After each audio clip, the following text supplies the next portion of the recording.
Welcome to my channel happy kitchen. বন্ধুরা, আশা করি আপনারা সবাই সুস্থ আছেন। আমি আবারও আপনাদের সামনে এসে উপস্থিত হয়ে গেছি একটা নতুন রেসিপি নিয়ে। খুব মুখরোচক একটি পদ, কচুর লতি।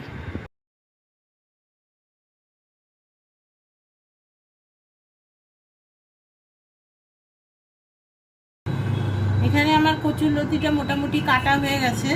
আমি একটা কেটে আপনাদেরকে দেখিয়ে দিচ্ছি কিভাবে কাটতে হবে। প্রথমে এরকম করে টুকরো করে নিতে হবে, তারপরে এই যে গায়ের আঁশটা যে আছে সেইটাকে ভালো করে সরিয়ে দিতে হবে। আর যতটুকু আঁশ ফেলা গেল সেটা ঠিক আছে, তারপরে যদি পুরোটা না ফেলা যায় তখন গাটাকে এরকম করে একটু ঘষে নিতে হবে। আঁশটা থেকে গেলে মুখে যদি আঁশটা পড়ে খাওয়ার সময় তাহলে বাজে লাগবে, সেই জন্য আঁশটাকে ভালো করে চেঁচে ফেলে দিতে হবে।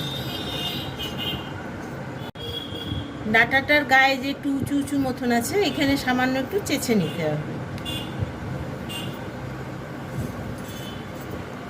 কচুর লতিটা আমি ভালো করে কচলে ধুয়ে নিয়েছি। এবার একটি বাসনের মধ্যে জল দিয়ে আমি এর মধ্যে হাফ চামচ মতো নুন দিয়ে এটাকে আমি ভালো করে ফুটিয়ে নেব।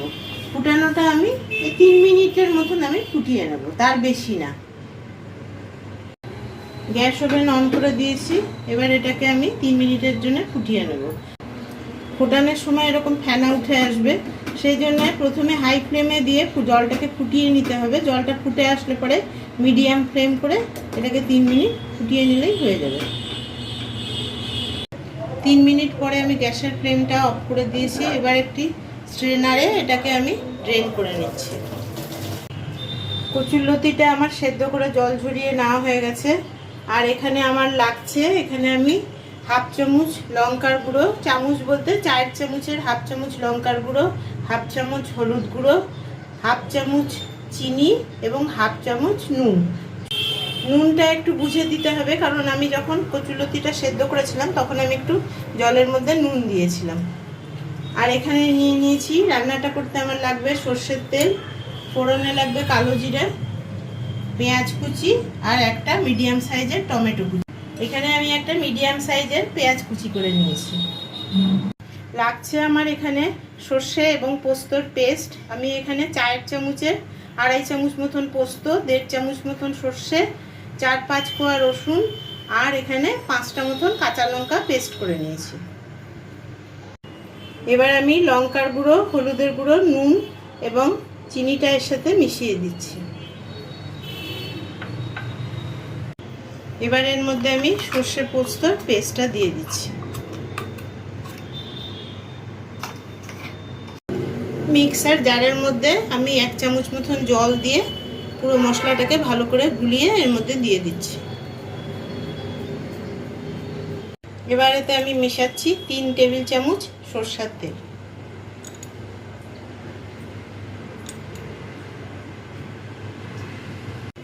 এবার সব একসাথে হালকা হাতে মেখে নেব। এটা আমার মাখা হয়ে গেছে। এবার আমি চলে যাব অন্য আরেকটা পর্বে। গ্যাস ওভেনে আমি কড়াইটা বসিয়ে নিচ্ছি। এবার এতে আমি অ্যাড করছি 3 চামচ সরষের তেল। তেলটা আমার গরম হয়ে গিয়েছে। এবার এতে আমি দিয়ে দিচ্ছি কালো জিরা।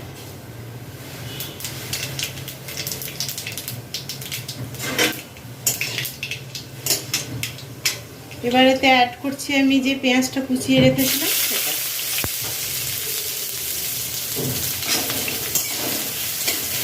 পেঁয়াজটাকে আমি একটু মোটামুটি ব্রাউন করে ভেজে নেব, খুব ব্রাউন করব না। পেঁয়াজটা একটু ট্রান্সলুসেন্ট হলে পরেই আমি এটা ভাজাটা বন্ধ করে দেব। পেঁয়াজ ভাজা আমার হয়ে গেছে। এবার এতে আমি অ্যাড করছি টমেটো।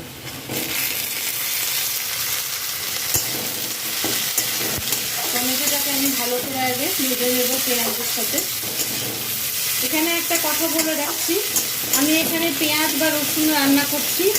এই রান্নাটা করতে আপনারা যদি পুরোপুরি নিরামিষভাবে করতে চান তাহলে এখানে পেঁয়াজ বা রসুনটা স্কিপ করতে পারেন। আর এই রান্নাটা করতে আমি এখানে সরষা পোস্ত ব্যবহার করেছি। আপনারা ইচ্ছা করলে এটা চিংড়ি মাছ বা ছোট মাছ দিয়েও করতে পারেন। সেখানে সরষা পোস্তও ব্যবহার করতে পারেন। আবার সরষা পোস্ত ছাড়াও যদি করতে চান তাহলে যেরকম লঙ্কার গুঁড়ো, ধনের গুঁড়ো বা জিরের গুঁড়ো সেখানে ইউজ করতে পারেন। টমেটোটাও আমার ভাজা হয়ে গেছে। এবার এটা আমি অ্যাড করছি আমি যে কচুর লতিটা ম্যারিনেট করে রেখেছিলাম সেটা।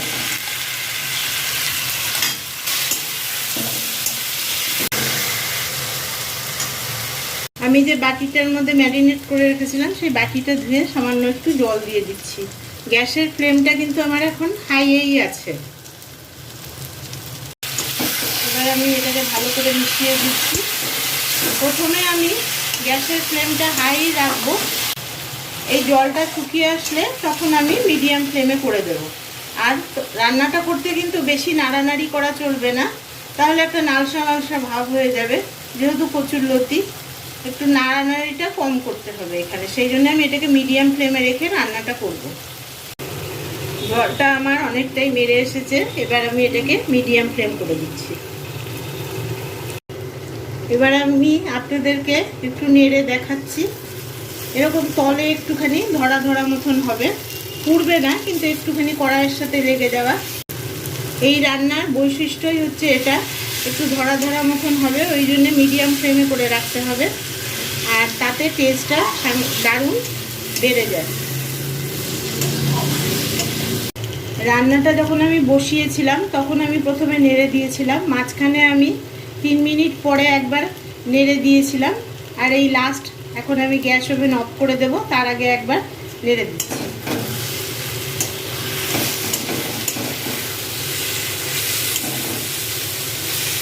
এবার গ্যাস ওভেনটাকে আমি অফ করে দিচ্ছি, দিয়ে এতে 1 চামচ মতো সরষের তেল দিচ্ছি।